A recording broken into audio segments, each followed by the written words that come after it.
Vai sentar pro pai, você tá gostosa demais. Tchurururu, vai sentar pro pai, gostosa demais. Senhoras e senhores, vamos começar mais um GT3. É o GT até aqui que vai cair na prova. Essa frase não fez sentido nenhum. Mas o GT 1, 2 e 3 cairão, perdão, na prova. Junto com os seminários. Só que o seminário foi com a Denise, então eu vou deixar pra lá. Não vou cortar essa parte. Alguém me lembra de cortar essa parte. Senhores, vamos falar sobre hormônios adrenocorticais. A adrenal, primeiramente aqui, só para lembrar um pouco de anatomia. Se você não tá lembrando, as glândulas adrenais, elas ficam nos polos superiores dos rins. E elas são compostas por duas partes distintas. A medula e o córtex, entendeu? A medula adrenal e o córtex adrenal. A medula adrenal é funcionalmente ligada ao sistema nervoso autônomo. Ela secreta os hormônios epinefrina e norepinefrina em resposta ao estímulo simpático. Correto? Eu só tô fazendo essa introdução aqui pra gente entender aonde que a gente tá, entendeu? A gente tá numa glândula muito importante e precisamos entender da onde que tá vindo o cortisol, nosso principal hormônio de hoje. Beleza? Já falei da medula, vou falar um pouco do córtex adrenal. E o córtex secreta corticosteroides. Corticosteroides, correto? Esses corticosteroides são divididos em mineralocorticoides, que afetam os eletrólitos, os minerais, entre parênteses aí, dos líquidos, entendeu? Extracelulares. Sobretudo só de potássio. O principal mineralocorticoide que a gente não vai ver hoje é a aldosterona. A gente já viu isso lá no bloco Ligúria, entendeu? Aldosterona, lembra? Na no final é de sódio, entendeu? E tá, os corticosteroides, então os mineralocorticoides, é um tipo. Depois, os glicocorticoides, eles aumentam a concentração sanguínea de glicose e apresenta efeitos também nos metabolismos proteico e lipídico. Então ele afeta o metabolismo de carboidratos, lipídios e proteínas. O principal deles, que a gente vai ver hoje, é o cortisol. E além desses dois, dos mineralocorticoides e glicocorticoides, temos também os androgênios. Eles têm efeitos orgânicos iguais ao hormônio sexual masculino, testosterona. Beleza? A gente não vai entrar em muito detalhe, a gente vai focar principalmente no cortisol, mas isso daí é só um apanhadão, entendeu? Você saber que tem mais coisa sendo produzida lá nas adrenais. Só pra, entendeu? Fechar isso aqui, eu vou te falar. Daqui é bobeirinha, só as zonas, entendeu? Lá no corte das adrenais tem várias camadas, várias zonas. A mais externa, vou começar da externa para interna. A mais externa é a zona glomerulosa, que secreta principalmente aldosterona. Temos também a zona fasciculada e a zona reticular. Tô vindo da externa para interna, então você tá ligado. Essas duas zonas produzem cortisol e androgênios. E temos também internamente, lá no bagulho doido, a medula, que secreta coticolaminas. Que eu imagino que seja adrenalina e norepinefrina. Tomara que seja. O que não é medula é córtex. Então, essas zonas aí que eu falei, glomerulosa, fascicular e reticular, fazem parte do córtex adrenal. Correto? Senhores, falaremos agora da função dos glicocorticoides. Lembre-se que o principal é o cortisol. E eu vou te adiantar de cara o principal deles. Entendeu? Ele tem uma função no metabolismo de nutrientes, vamos dizer assim. Ele aumenta a concentração de glicose no sangue. Ele aumenta a concentração de aminoácidos no sangue. Ele aumenta a concentração de ácido graxo no sangue. Ele aumenta a concentração de tudo no sangue. Ele é um hormônio que... A gente vai falar mais sobre isso. Ele é um hormônio da emergência, irmão. Ele é do estresse, mas ele também é da emergência, de um trauma, de um bagulho doido, de uma cirurgia. Entendeu? Então, vamos supor assim, você tomou uma facada. Aqui é a torcida jovem do Flamengo, irmão. É facada, é pedrada, é tiro. É isso, essa é a torcida jovem, irmão. Então, vamos supor que você tomou uma facada. Você tá na merda. Você tem que reconstruir vários tecidos. Você tem que consertar aquilo que foi danificado.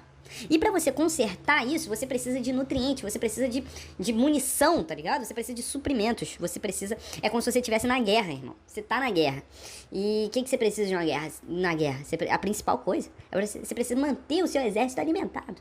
Você precisa manter o seu exército com recursos pra construir uma ponte, tá ligado? Pra mandar um míssil, entendeu? Pra dar um tiro em alguém, pra dar um soco. Tá ligado? Então você precisa disso. É o hormônio da emergência, é o hormônio da guerra. E então, qual que é o suprimento do corpo? São esses monômeros, são esses nutrientes, são essas estruturas, são esses elementos, essas moléculas que podem ser usadas na reconstrução do tecido e podem ser usados para produzir energia, entendeu? Então você aumenta a concentração de glicose, você aumenta a concentração de aminoácidos circulantes e aumenta a concentração de ácidos graxos. Correto? Outra função importante que a gente vai ver na sequência é o seu efeito anti-inflamatório, tá ligado? Isso é o mais importante do cortisol. É até mais importante do que esse efeito aí no metabolismo. Beleza? Então são dois efeitos no metabolismo que vai aumentar a concentração dessas moléculas no sangue e ele tem esse efeito anti-inflamatório. Ele não vai deixar o seu corpo reagir exageradamente. Por exemplo, se você tem uma doença que a inflamação do seu corpo causa mais danos do que a própria doença, isso vai ser muito prejudicial, pô. Entendeu? Então, ele é extremamente importante nesses períodos e nessas doenças. Então, se você tem uma inflamação muito grave, se você teve um pós-cirúrgico ali, você fez uma cirurgia, um trauma, algum bagulho doido, e a inflamação que está sendo o principal causador da sua dor física e emocional, o cortisol vai ser extremamente importante para que você retome a homeostase do seu corpinho malhado, bonito, que tem tanquinho. Eu sei que você tem um tanquinho maneiro aí também. Então é isso. Já te falei o GT todo, irmão. O cortisol é importante nesse metabolismo de nutrientes, de tudo, e Peilizaga, e ele é importante ele é importante nesse mecanismo de calma aí, tá ligado? Não precisa disso tudo, beleza? Vamos agora especificar, nem sei se existe essa palavra, como ele faz isso. Como o cortisol afeta isso. Primeiramente, o cortisol, ele apresenta efeitos no metabolismo de carboidratos. Como que ele faz isso? Primeiro, ele tem um estímulo, ele estimula a gliconeogênese. Desculpa aí o arroto, não foi a minha intenção, só que eu estou em casa sozinho, tô falando pra caramba e deu a vontade de arrotar, tá ligado? Então peço perdão a todos. Então ele tem um estímulo da gliconeogênese. Como que ele estimula a gliconeogênese?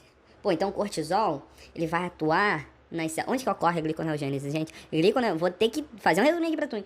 Gliconeogênese é a conversão de substratos proteicos em glicose. Lembre-se que ácido graxo não pode ser convertido em glicose. Ácido graxo, quando você vai metabolizar lá ele na beta-oxidação, você já forma acetil-CoA, tá ligado? O ácido graxo, ele já vira acetil-CoA. Já é uma etapa que não tem como você reverter em glicose. Só que no metabolismo de proteínas, de aminoácidos, quando você vai metabolizando, você forma um oxalacetato, um ácido succinil, tá ligado? É uma etapa, é um estágio que é reversível para glicose. Eu não sei se você tá entendendo o que eu tô falando, entendeu? Mas a degradação de proteínas, ele vai num estágio que ainda é reversível, ele cai na parada que dá para reverter para glicose, tá ligado? Quando você jogar no mapa diabólico, você vai perceber isso. Correto? Por isso que a gliconeogênese é proteína em glicose. Então é isso. Vai ocorrer esse estímulo da gliconeogênese no fígado. Lembrem-se que é no fígado. Como que vai ocorrer isso? Pelo aumento de enzimas necessárias para a conversão de aminoácidos em glicose pelas células hepáticas. Correto? Beleza. Essas enzimas é uma proteína. E proteína ela tem que ser traduzida por um RNA mensageiro. E quem faz o RNA mensageiro é o núcleo lá no DNA, tá ligado? Ele vai transcrever o RNA mensageiro, que vai passar por processos de splicing, aquele bagulho todo. Ou seja, eu preciso que o cortisol atue no núcleo, entendeu? Ele vai selecionar partes que precisam ser transcritas e vai inativar outras. Então, é isso. Ele vai ativar partes que aumentem, eu não sei o correto da língua portuguesa, o número de enzimas para ocorrer a gliconeogênese. Correto? Ele também atua na mobilização de aminoácidos a partir dos tecidos extrahepáticos, principalmente dos músculos. Ou seja, ele aumenta as enzimas dessa conversão de aminoácido em glicose e ele aumenta a quantidade de aminoácidos disponíveis. Tá ligado? Não faz sentido eu só aumentar a quantidade de enzimas. Eu preciso também do bagulho, tá ligado? Então ele aumenta a quantidade de aminoácidos necessários para essa conversão. Então ele atua de duas formas, que é aumento das enzimas e aumento da mobilização de aminoácidos. Beleza? Isso vai estimular a gliconeogênese. Gliconeogênese, aminoácido em glicose. E essa glicose vai pro sangue. Então vai aumentar a concentração de glicose no sangue. Entenderam, senhoras? Mas o que o cortisol faz em relação ao carboidrato? Primeiro foi isso, estimula a gliconeogênese. Já vimos como ele faz isso. Aumento de enzima, aumento da mobilização. Segundo, ele atua na redução da utilização celular de glicose.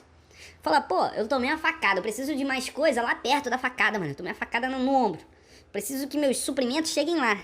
Então, eu não quero que a glicose que eu tô jogando no sangue vá pro meu dedinho minguim. Entendeu? O meu dedo do meio, lá na perna. Não quero, eu preciso de glicose no sangue para chegar bastante suprimento nessa parte afetada.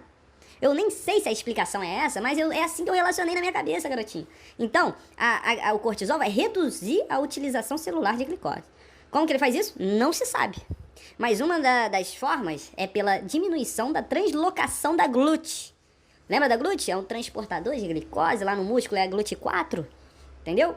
Vai ocorrer outras formas também que diminuam a fosforilação da glicose, a quebra da glicose para se formar energia, através também de inibição de enzimas, tal. Então, a célula vai reduzir essa utilização celular de glicose. Isso vai contribuir para que o sangue aumente a concentração de glicose. Correto? Então, ó, gliconeogênese, o cortisol, estímulo da gliconeogênese, através de dois mecanismos, aumento de enzimas e aumento da mobilização. Segundo, redução da utilização celular de glicose. Beleza? Eu preciso de glicose no sangue. Terceiro, o terceiro é meio que uma consequência dos dois primeiros, que é a elevação da concentração sanguínea de glicose e diabetes adrenal. Diabetes adrenal é quando isso está ocorrendo. Por quê? Porque você aumenta a concentração sanguínea de glicose, mas reduz a utilização de glicose. Então, a célula fica sem glicose e o sangue fica com glicose, tá ligado? Isso é diabetes, entendeu? Isso aí é tipo 1, tipo 2, tranquilo. Agora, fechamos essa primeira parte? Senhores, já vimos como que o cortisol afeta o metabolismo dos carboidratos, jogando carboidrato no sangue, falando, células, calma aí, depois nós conversa, irmão, eu só preciso de glicose no sangue. Agora vamos ver os efeitos do cortisol no metabolismo das proteínas. O que acontece? O que o cortisol faz? Primeiro, redução das proteínas celulares. Ele não quer tanta proteína na célula. Mas se liga, são proteínas não essenciais. Por exemplo, não vai proteínas contráteis do músculo pro sangue. Entendeu? Ele joga proteínas, tipo, tem um termo que o livro fala, proteínas lábeis. Tipo, é isso aí, irmão. E redução de proteínas celulares, como que ele faz isso? Primeiro, ele chega na célula e fala assim, para tudo. Apaga a luz, apaga tudo, apaga a luz, apaga tudo. Que isso, amor?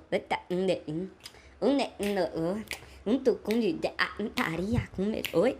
Joga a mão na parede e vai no chão. Então, é redução das proteínas celulares. Como? Redução da síntese de proteínas. Ele chega lá e fala assim, para tudo. Não produz mais proteína, irmão. Beleza? Segundo, ele aumenta o catabolismo das proteínas celulares. Fala assim, vamos começar a quebrar proteína. Infelizmente, entendeu?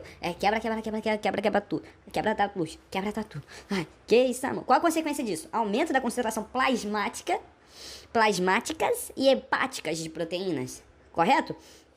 O cortisol, ele faz isso também. Ele estimula o transporte de aminoácido para as células hepáticas.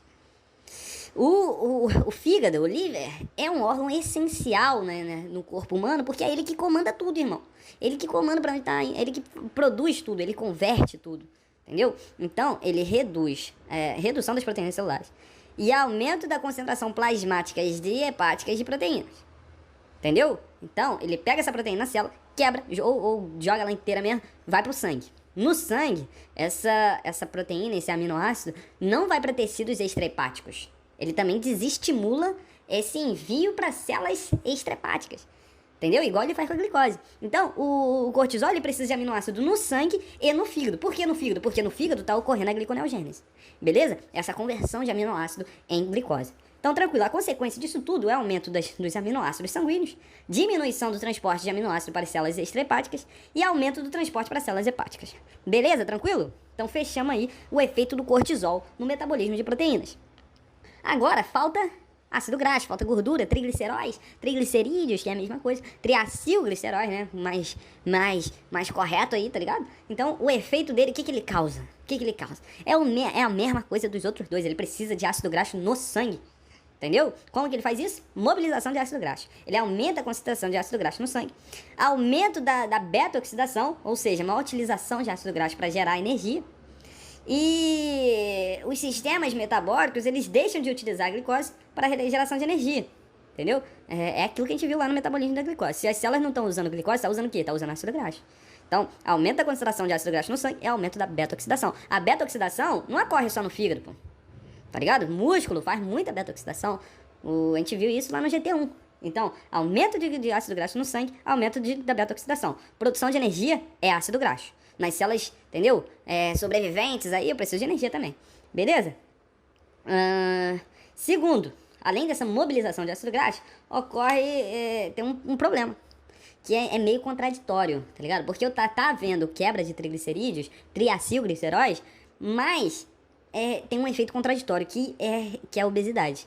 O cortisol, ele favorece, ele estimula a obesidade. É um pouco contraditório, mas até que faz sentido. Essa frase é sensacional. Ó, o excesso de cortisol causa obesidade. Então, o que tá acontecendo? É uma parada doida. Você vai ficar com vontade de comer toda hora. Por quê? Porque não tem glicose na célula. Tá ligado? Só tem no sangue, mas não tem na célula.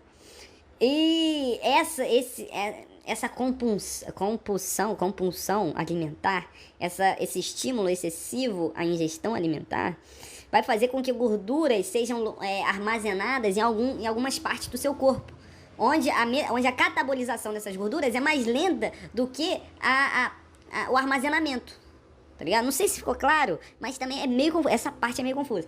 Mas é isso, por exemplo, ocorre a acumulação de gordura na parte torácica e na face, que é a famosa face em lua cheia. Joga aí no Google, você vai ver o rosto de uma pessoa aí parecendo a lua cheia. Tranquilo? Essa parte aqui é um pouco contraditória, mas deixa tranquilo, não briga não, irmão.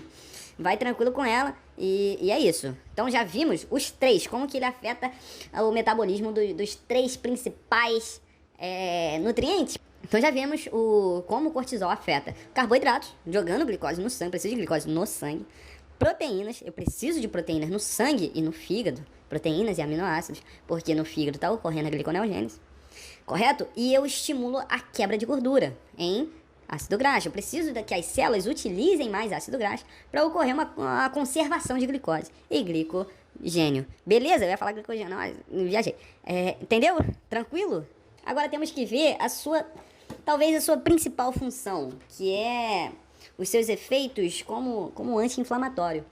Como anti-inflamatórios, não sei. O português, vocês estão ligados, eu fui alfabetizado em inglês, entendeu? If you wanna talk in English with me, you will know that I speak very good English. But if you wanna talk in like a British accent, I would say like that. Oh, let's go to the party. The party. Hermione Wingardium Leviosa. Não é Leviosa, é Leviosa. Então, ele tem efeitos anti-inflamatórios. E a inflamação, a gente viu lá no bloco febre, nosso amado bloco, que ela possui 5 estágios principais. Vou ler aqui os 5 estágios, porque o bloco febre eu tenho que dar uma revisada, entendeu? Tem que estudar legal, tem que fazer um áudio sobre o febre, vai ocorrer isso aí, se Deus quiser, graças a Deus. Então eu vou ler as 5 etapas para você aqui que está desesperado. Primeiro, liberação por células de tecidos lesados de substâncias químicas que ativam o processo inflamatório.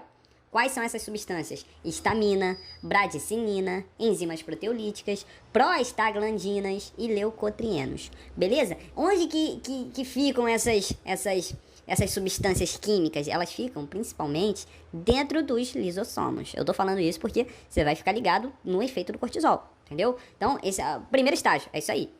Segundo estágio, aumento do fluxo sanguíneo na área inflamada, causado por alguns dos produtos liberados pelos tecidos, que é chamado eritema. Beleza? Então, primeiro, liberação de substâncias químicas, tal. Segundo, aumento do fluxo sanguíneo na área inflamada, causado por alguns dos produtos liberados pelos tecidos. Entendeu? Beleza? Terceiro, extravasamento de grande quantidade de plasma quase puro dos capilares para as áreas lesadas, devido ao aumento da permeabilidade capilar. Faz sentido? Seguido pela coagulação do líquido tecidual, provocando assim edema não deprimível. Tá bem específico isso aqui. Isso é o terceiro estágio. Quarto estágio, infiltração da área por leucócitos. células de defesa, aí vão combater o bom combate, vão pra guerra. E 5, após dias ou semanas, o crescimento de tecido fibroso, que frequentemente contribui para o processo regenerativo. Correto? O cortisol, ele vai atuar meio que inibindo tudo isso. Olha só, quando uma grande quantidade de cortisol é secretada ou injetada na pessoa, ele exerce dois efeitos básicos, dois efeitos anti-inflamatórios básicos. Primeiro, o bloqueio dos estágios iniciais do processo inflamatório. E depois, mesmo que a inflamação já se instalou, a rápida resolução da inflamação e o aumento da velocidade de regeneração. Então, o cortisol é para acabar com a palhaçada, irmão. Resolver o caô. Como que ele vai fazer isso especificamente? Primeiro, vamos supor que a inflamação não esteja instaurada ainda. Quais são os efeitos anti-inflamatórios? Primeiro, o cortisol estabiliza as membranas dos lisossomos. Lembra a primeira etapa, o primeiro estágio da inflamação? É a liberação de substâncias químicas. A histamina, a bradicinina, enzimas proteolíticas, tal. Quando você estabiliza a membrana dos lisossomos, essas substâncias não são liberadas. Então, você já compromete todos os estágios da inflamação. Correto? Simplesmente por essa estabilização das membranas do lisossomo. Isso é muito importante. Beleza? É um dos principais efeitos aqui anti-inflamatórios. Depois, segundo, reduz a permeabilidade dos capilares. Bem importante também, como consequência aí dessa estabilização dos lisossomos, beleza? Vamos entender legal. Terceiro, o cortisol reduz a migração de leucócitos para a área inflamada e a fagocitose de células lesadas. Esses efeitos resultam provavelmente no fato de o cortisol diminuir a formação de prostaglandinas e leucotrienos, que aumentariam a vasodilatação, a permeabilidade capilar e a mobilidade dos leucócitos. Se você não percebeu, esse terceiro estágio aqui eu li tudo. Só que eu tô falando na entonação maneira, de uma parada, entendeu? Treinada pro GT, que eu tô lendo, você não tá percebendo que eu tô lendo. E quarto, o cortisol suprime o sistema imunológico, reduzindo assim... Aí eu tô zoando. Reduzindo acentuadamente a reprodução de linfócitos. Não, essa parte aí eu falei zoando, tá ligado? Pra você perceber que eu tô lendo. Aí você fala, pô, então ele tá lendo, esse desgraçado. Então, ó, os linfócitos T são especificamente suprimidos. Por sua vez, a menor quantidade de células T anticorpos na área inflamada reduz as reações teciduais que promoveriam o processo inflamatório. Não, pô, mano, eu tô lendo muito essas partes aí. Pô, é aí que é o febre. O febre é complicado, irmão. Febre, se tu pegar ele no presencial, tu vai tomar na cabeça, na quina, tá ligado? O bicho vai ficar de verdade, irmão. Foi-se lanterna pra cima de tu. E é isso, ó, o barulho de sirene. Irmão, isso aqui é Rio de Janeiro. E é isso, então o cortisol suprime o sistema imunológico, reduzindo acentuadamente a produção de linfócitos. Beleza? Então, ele vai te deixar meio que sem defesa. O cortisol também. Isso pode ser perigoso. Tem uns casos aí que é bagulho doido. E quinto, por último, mas não menos importante, o cortisol atenua a febre, principalmente por reduzir a liberação de interleucina 1 a partir dos leucócitos. Irmão, se eu tiver que te explicar tudo, não vai ter como aqui, irmão. Então, interleucina 1, a diminuição da redução vai atenuar a febre. Leve isso pro coração, a não ser que você queira estudar novamente o bloco febre. Tranquilo? Então, o cortisol é importante aí. Se você estiver morrendo, se sofrer um trauma, se tiver, tá ligado? Uma inflamação bolada, você precisa de cortisol. Porque se a inflamação estiver te matando, se eu reduzir o seu sistema imunológico, se eu reduzir o processo inflamatório, talvez eu te salve, tá ligado? Mas não é garantido também não. Tem que ver se tu merece, irmão. Tranquilo? Outro efeito do cortisol na inflamação é que ele provoca a resolução da inflamação. Vamos supor que agora a inflamação já tá ali.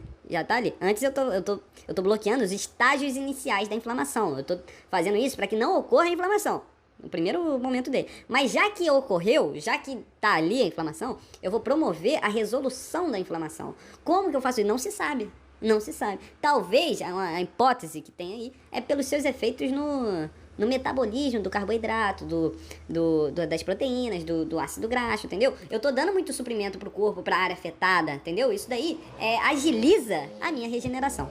Correto? É o que me falaram, irmão. Eu tô aqui, eu não tô inventando, não tirei do zero essa merda toda, não. Então, é isso, tá no livro. Beleza? Já vimos como o cortisol atua no metabolismo das paradas. Já vimos com os seus efeitos anti-inflamatórios. Agora temos que saber o que faz com que o cortisol seja secretado. Primeiro, vamos ver aqui um tópico importante aqui do livro, que é o cortisol é importante na resistência ao estresse e à inflamação. Se liga, tem um estresse. Por exemplo, um trauma, uma infecção, calor ou frio intenso, cirurgia, doenças debilitantes, daí estresse. Vão fazer com que o hipotálamo secrete FLC, depois eu vou especificar isso aqui, para a hipófise. E na hipófise será produzido ACTH, que é o hormônio adrenocorticotrófico, eu acho. Então, vai ser secretado ACTH pela hipófise. E o ACTH vai atuar onde? Nas adrenais. Então, o ACTH vai influenciar as adrenais a secretar cortisol. Quem secreta cortisol é lá no córtex. Então, é cortisol do córtex. Lembra que a medula secreta adrenalina e noradrenalina. Ou epinefrina, norepinefrina. Então, tem estresse, tem secreção de ACTH pela hipófise. E esse ACTH vai atuar nas adrenais, principalmente no córtex das adrenais, estimulando a secreção de cortisol. Hipótese do benefício do cortisol: rápida mobilização de aminoácidos e gorduras a partir de suas reservas celulares, tornando-os disponíveis para a geração de energia e para a síntese de novos compostos, incluindo a glicose, necessária aos diferentes tecidos do organismo. Então, estresse, secreção de ACTH pela hipófise, vai atuar nas adrenais, produzindo cortisol, que o cortisol vai ter um importante mecanismo aí da metabolização aí de substâncias, de carboidratos, de proteínas e ácidos graxos, que de repente você vai se sentir um pouco melhor, se estiver estressado, não sei. Já falei dos efeitos anti-inflamatórios, agora a regulação do cortisol, como que ocorre isso? Próximo tópico é regulação da secreção de cortisol pelo hormônio adrenocorticotrópico da glândula hipófise. Você já sabe que a ACTH estimula a secreção de cortisol pelas adrenais, correto? Então, mas como que ocorre isso? Primeiro, conexões nervosas do sistema límbico, relacionado com as emoções, e do tronco cerebral inferior, no núcleo paraventricular do hipotálamo, recebe informações das emoções, principalmente do sistema límbico, informações de que, sofri um acidente, quebrei o fêmur, tá ligado? Essa daí é a parte do tronco cerebral inferior, vai perceber isso, e vai falar pra hipófise, aconteceu um caô aqui. Mas como que o hipotálamo fala isso com a hipófise? Através de um fator liberador de corticotropina, famoso FLC. Beleza? Esse FLC vai pra hipófise. Lá na hipófise, esse FLC vai estimular a secreção de ACTH. Beleza? Tranquilo e calmo? Tranquilo, garotinho. Falar aqui rapidamente de outros efeitos do cortisol. A nossa aula tá acabando, Então, vou falar aqui rapidamente. Primeiro, o cortisol bloqueia a resposta inflamatória e reações alérgicas. Também. Efeito nas células sanguíneas e na imunidade em doenças infecciosas. O cortisol reduz o número de eosinófilos e linfócitos no sangue. Isso aí a gente já viu, seu efeito anti-inflamatório lá. E também de supressão do sistema imunológico. O aumento da quantidade de cortisol provoca a atrofia significativa de todos os tecidos linfóides do organismo, o que reduz a produção de células T e de anticorpos. Isso daí é a quebra da imunidade, não é quebra, entendeu? Você ficou na merda. Outro efeito, o cortisol aumenta a produção de hemácias, mas aí os mecanismos são desconhecidos. Talvez você que esteja escutando isso vai descobrir como isso acontece. Não sei, irmão. Mecanismo de ação celular do cortisol. Preste atenção. Daqui já é um pouco mais específico, de repente nem cai na prova, de repente você nem quer saber, de repente você quer ir embora. Tranquilo. Mas eu vou falar mesmo assim pra ficar aqui bonito. Primeiro, como o cortisol é lipossolúvel, ele pode se difundir facilmente através da membrana celular.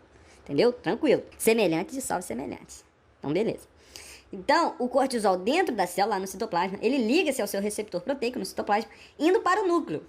E o complexo hormônio-receptor interage com sequências regulatórias específicas do DNA, chamadas elementos de resposta a glicocorticoides, induzindo ou reprimindo a transcrição gênica. Ou seja, o cortisol lá no citoplasma, ele vai se unir a uma proteína lá, vai formar um complexo hormônio-receptor que vai interagir com sequências regulatórias do DNA.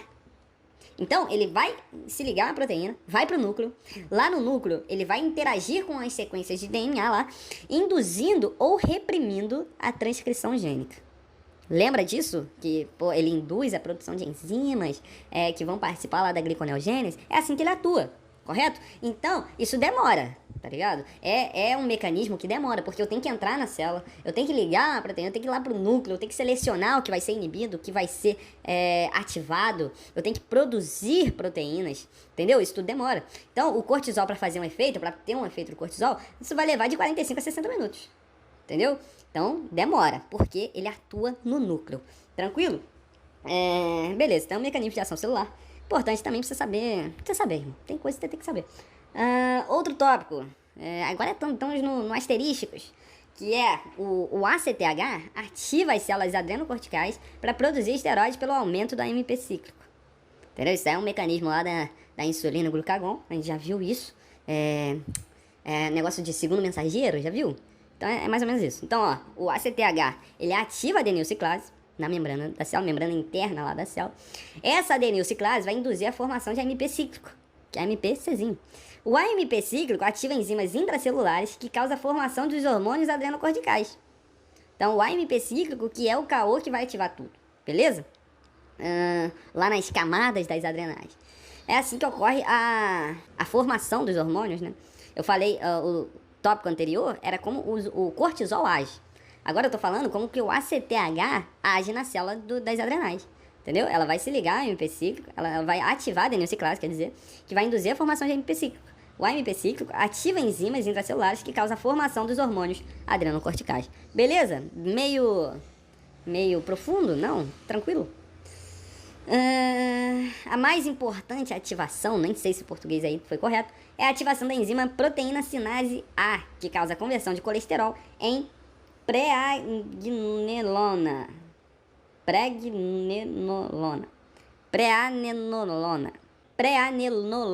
Eu não sei se é preagnenolona. Meu Deus do céu. Que nome desgraçado. Etapa limitante. Isso daqui é pro... Entendeu? Beleza, vou passar correndo isso aqui. Só que o estímulo em longo prazo do córtex adrenal pelo ACTH não apenas aumenta a atividade secretora, mas também provoca hipertrofia e proliferação das células adrenocorticais. Então vai aumentar a secreção das células e vai aumentar o número de células, tá ligado? A hipertrofia das células adrenocorticais. Bem interessante também. Por último, só para um finalzinho aqui, que é o feedback. O efeito inibitório do cortisol no hipotálamo e na hipófise anterior para reduzir a secreção de ACTH. Vamos lembrar que isso ocorre para tentar reduzir a produção de cortisol. Cortisol. Isso ocorre para tentar inibir a produção de mais cortisol ainda. Então, se eu tenho muito cortisol no sangue, vai ocorrer inibição do hipotálamo e da hipófise, entendeu? Através aí de um feedback negativo. Se eu tenho muito, vai inibir a parada para tentar diminuir essa parada, correto? Então, vou inibir o hipotálamo através da diminuição da secreção de FLC, que vai lá para a hipófise. Então, se eu diminuo isso daí, não vai ter qual que é o nome? Não, a mensagem não vai chegar na hipófise. Então, vai diminuir a secreção de ACTH. E também atua diretamente na hipófise, diminuindo a produção de ACTH, correto? Tem um efeito negativo, o feedback negativo. O feedback negativo é importante. Porém, os estímulos de estresse são preponderantes. Eles sempre podem se impor ao feedback inibitório direto do cortisol.